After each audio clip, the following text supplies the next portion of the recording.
यिर्मयाह का 17 और 5। यिर्मयाह का 17वां अध्याय 5वां वचन। परमेश्वर ने आज कुछ बातें हमें जाहिर करने के लिए इस वचन को दिया है। यिर्मयाह 17 का 5वां वचन।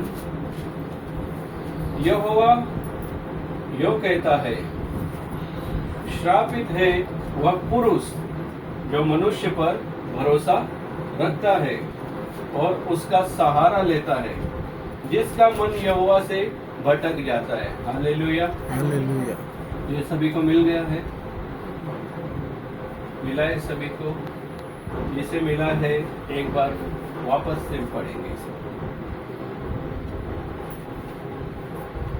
यिर्मयाह 17 का 5।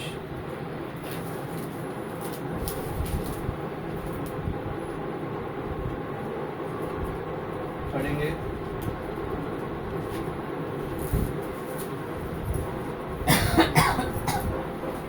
यहोवा यो कहता है, हाँ, श्रमित है वह पुरुष जो मनुष्य पर भरोसा रखता है और उसका सहारा लेता है, जिसका मन यहोवा से भटक जाता है। हालेलुया। महान परमेश्वर के साथ एक केवल आपके सहारे पे हम चल नहीं पाएगा क्या? ऐसे हमारे वीडियो को बनाना, क्योंकि तेरा वचन कहता है, श्रापित है वह पुरुष जो मनुष्य पर भरोसा रखता है और उसका सहारा लेता है, जिसका मन यहोवा से भटक जाता है। मनुष्य का सहारा कब लेता है? वचन क्लियर बोल रहा है, जब परमेश्वर से मन भटकता है तो इंसान का ही सहारा लेने की कोशिश में लग जाता है। उसको परमेश्वर दिखाई कम देना शुरू हो जाता है। फिर वो लोगों को क्या कहता है? आप मेरे लिए प्रार्थना करो। क्या करो? मेरे लिए प्रार्थना करो। लेकिन परमेश्वर क्या बोलता है? यहोवा यो कहता है, यहोवा ही कह रहा है, कोई और नहीं। श्रापित है वह पुरुष जो मनुष्य पर भरोसा रखता है। जो मनुष्य के ऊपर भरोसा रख के चल रहा है ना, परमेश्वर उसको बोलता है ये श्रापित है। क्योंकि मनुष्य तो क्या है? मनुष्य मेरा बनाया हुआ है, लेकिन सबको तैयार करने वाला तो मैं हूं। तो परमेश्वर पहले ही आते आते कह रहा है, श्रापित है वो पुरुष, वो कोई प्रतिफल नहीं देगा तुझे, क्योंकि वो श्रापित है। कौन? जो मनुष्य पर भरोसा रखता है। हमारा एकमात्र कहाँ पे होना चाहिए भरोसा? परमेश्वर। लेकिन हम लोग यदि मनुष्यों के पीछे जाते हैं, तो मेरा काम बना दे, तो मेरे लिए अच्छा कर दे, या तो मेरे लिए प्रार्थना ही करता रहे, तो ये हम किसको और क्यों बोल रहे हैं? और उसका सहारा लेता है जिसका मन यहोवा से भटक जाता है। अब खुद का मन तो भटक गया, अब लोगों के पीछे जा रहे हैं। लेकिन जब परमेश्वर से सच में मन भटकता है ना, तब ये अवस्था जरूर होती है, इतना मुझे पता है। क्योंकि यदि हम पवित्र आत्मा में चलते हैं, पवित्र आत्मा कौन है? परमेश्वर है, पिता पुत्र पवित्र आत्मा। उसी ने हमें पवित्र आत्मा दी है। यदि हम उस पवित्र आत्मा के साथ में चलते हैं ना, तो ये मन उस परमेश्वर यहोवा में ही लगा रहता है। ये तभी नहीं भटकता। ये भटकता केवल उसी समय है जब मनुष्य अपने मन की बात करना शुरू कर देता है। अपने मन की बात कौन सी? संसारिक बातें। संसार की बातों में ज्यादा वो प्रभावित होता है ना, तब उसके जीवन में क्या क्या होता है मैं बताता हूँ। पहले तो सबसे पहले प्रार्थना बंद हो जाती है। दूसरा, परमेश्वर का वचन पढ़ना उसका बंद हो जाता है। तीसरा, उपवास उसके जीवन में नहीं रहते, और जहाँ पे उपवास नहीं आता वहां पे पश्चाताप आता है। जो गलतियां वो कर रहा है, फिर आखिर में क्या होता है? उपवास करके पश्चाताप कर। मन भटक गया ना, और मन जब जब भटकेगा मनुष्य श्राप की नगरी में जाके गिरेगा, उसे कोई नहीं बचा सकता, क्योंकि मन ऐसी वस्तु है जो सारी बुराइयों की मूल जड़ है। अब यही हम परमेश्वर को लगाते हैं, उसकी उपस्थिति में जाते हैं, और इसी मन को हम अगर परमेश्वर से हटाए तो फिर कहाँ जाएंगे? संसार में। और संसार में जाने वाले लोग एक दूसरे से लेन देन करते हैं। क्या करते हैं? कि तुम मेरे लिए कुछ करो। उस समय परमेश्वर से काफी जो नजदीकियां थी वो दूर हो जाती है। 6वां वचन बोलता है, वह निर्जल देश के अधमरे पेड़ के समान होगा। कौन से? निर्जल देश। अब परमेश्वर क्या है?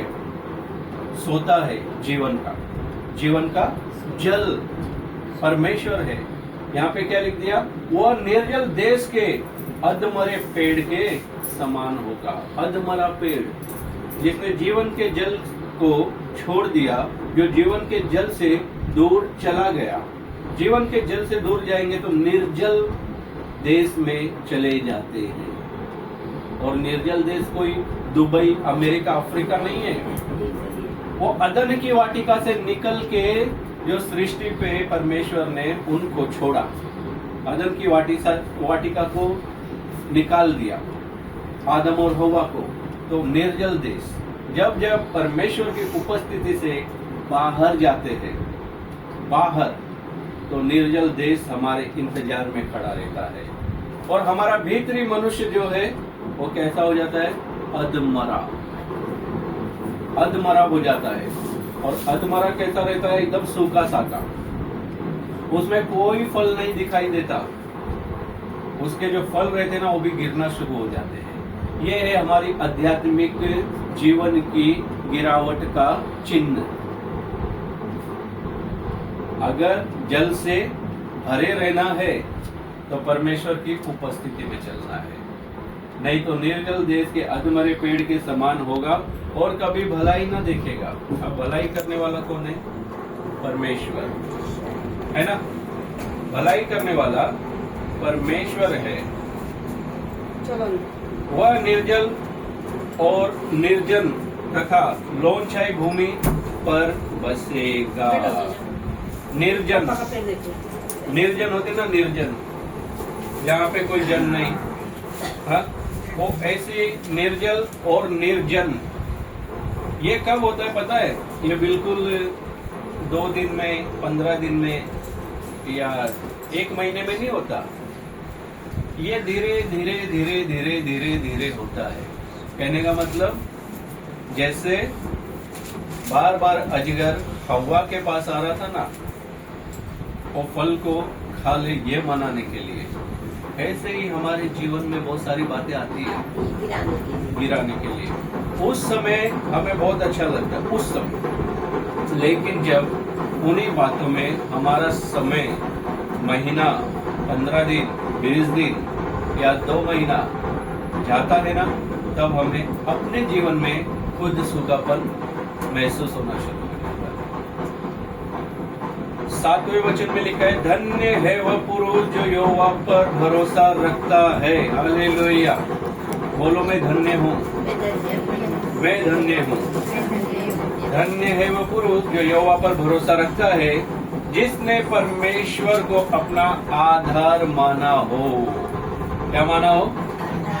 आधार, आधार कार्ड नहीं कि भैया वो आधार कार्ड दिखा और वोटिंग डाल के आओ, वैसा नहीं। आधार, मैं तेरे साथ ही रहूंगा, तेरे बिना हमारा कोई भी नहीं है। धन्य वह पुरुष जो यहोवा पर भरोसा रखता है, जिसने परमेश्वर को अपना आधार माना हो। 8 वचन बोलता है, वह उस वृक्ष के समान होगा जो नदी के किनारे लगा हो। हालेलुया। नदी में क्या बहता है? जल।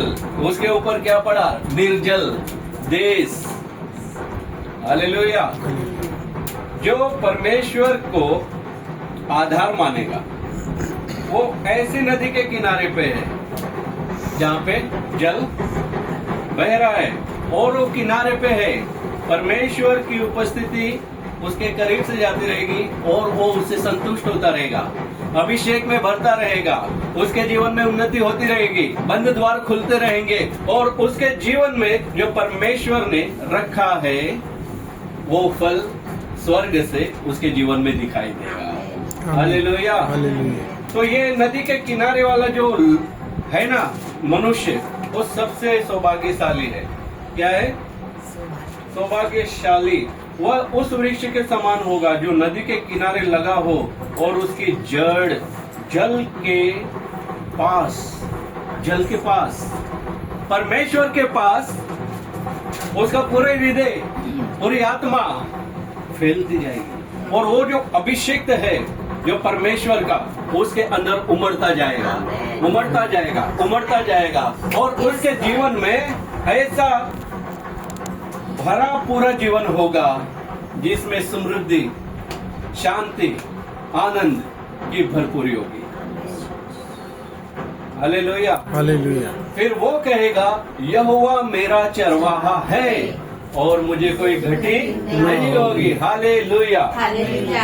लेकिन नदी के किनारे पे लगना है हमें। कहाँ पे? नदी के किनारे पे, और उस जड़ के जल के पास फैली हो। जब धूप होगी तब उसको न लगेगी। हालेलुया। जब धूप का समय आएगा और धूप उसे गिरा नहीं पाएगा, सता नहीं पाएगा, क्योंकि यहोवा मेरा चरवाहा है। जब धूप होगी तब उसको ना लगेगी, उसके पत्ते हरे रहेंगे। दुख तकलीफ कितने भी आए, लेकिन फिर भी वो दुख तकलीफ में भी शांत रहेगा। क्या रहेगा? शांत रहेगा और प्रार्थना करेगा और सारी तकलीफों को यीशु मसीह के नाम से फायर करेगा। ये उस नदी के अंदर से फिर आग निकलना शुरू होती है। क्या होती है? अब तक तो शांति में बैठा था, उस नदी के पास था और अभिषेक में उभरते जा रहा था, लेकिन जैसे जैसे शैतान देखता है उसको आग लगती है और वो उस आग को बुझाने के लिए उस नदी के किनारे से उसे अलग करने की कोशिश करता है। लेकिन वचन कहता है कि वो उसके पत्ते हरे रहेंगे, धूप होगी उसको ना लगेगी, धूप होगी उसको नहीं लगेगी। देखो कैसा जीवन होगा वो, कि धूप है लेकिन लग नहीं रही है। जब आत्मा में हम लोग चलते हैं और आनंद में रहते हैं तब ये सारे काम होते हैं। हमारी जड़ें परमेश्वर में जैसे जैसे गहराई में जाती है ना, हमारी प्रार्थना का समय जैसे जैसे बढ़ता है, उपवास का समय जैसे जैसे बढ़ता है, पवित्रता का जैसे जैसे समय बढ़ता है, संगति में हम समय पे जाते हैं। हालेलुया। और हमें हर अपने सेवा का आदर करते हैं, तब ये सारे के सारे द्वार खुलना शुरू होते हैं। हालेलुया। तो धूप होगी तब उनको ना लगेगी, उसके पत्ते हरे रहेंगे और सूखे वर्ष में भी उनके विषय में कुछ चिंता न होगी।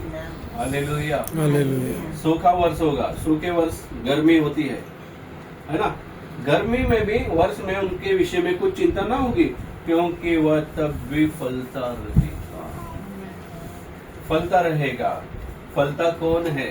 जिसकी जड़ उस वृक्ष में जाके बैठ गई है। हालेलुया। 9वां वचन बोलता है, मन तो सब वस्तुओं से अधिक धोखा देने वाला होता है। क्या होता है? अधिक धोखा देने वाला। उसमें असाध्य रोग लगा है। क्या लगा है? असाध्य। जो साधन के बाहर है उसको कौन सी भी गोली खिला दो, जब तक उसके अंदर विश्वास की गोली नहीं छोड़ते ना, वो सारी गोलियों खा खा के पागल ही रहता है, भटकता ही रहता है और उसको लगता है मैं सही हूँ। क्या है? मैं सही। लेकिन परमेश्वर का वचन बोलता है असाध्य रोग लग गया है। अभी इस रोग को कैसे, उसका भेद कौन समझ सकता है? मैं यहोवा मन की खोजता हूँ और हृदय को जांचता हूँ, क्योंकि प्रत्येक जन को उसकी चाल चलन के अनुसार अर्थात उसके कामों का फल दूं। हालेलुया। तो परमेश्वर हमारे कामों को भी देखता है, चाल चलन को भी देखता है, हमारा चाल चलन कैसा है। Praise the Lord. भविष्यवाणियां पूरी क्यों नहीं होती समय पर, उसका कारण यही है, हमने भविष्यवाणी कर दी कि तू बहुत बड़ा सेवक बनेगा, लेकिन सेवक के अंदर जो गुण होते हैं यदि वो मनुष्य उन्हें धारण नहीं करता, परमेश्वर को आधार नहीं बनाता, तो वो सारी चीजें क्या होती है, लेट होती है, फेल हो जाती है। तो परमेश्वर मनों को जांचता है ताकि कामों का फल दे सके। हालेलुया। धन्यवाद राजा। जो अन्याय से धन बटोरता है वह उस तीतर के समान होता है जो दूसरी चिड़िया के लिए दिए हुए अंडों को सेती है।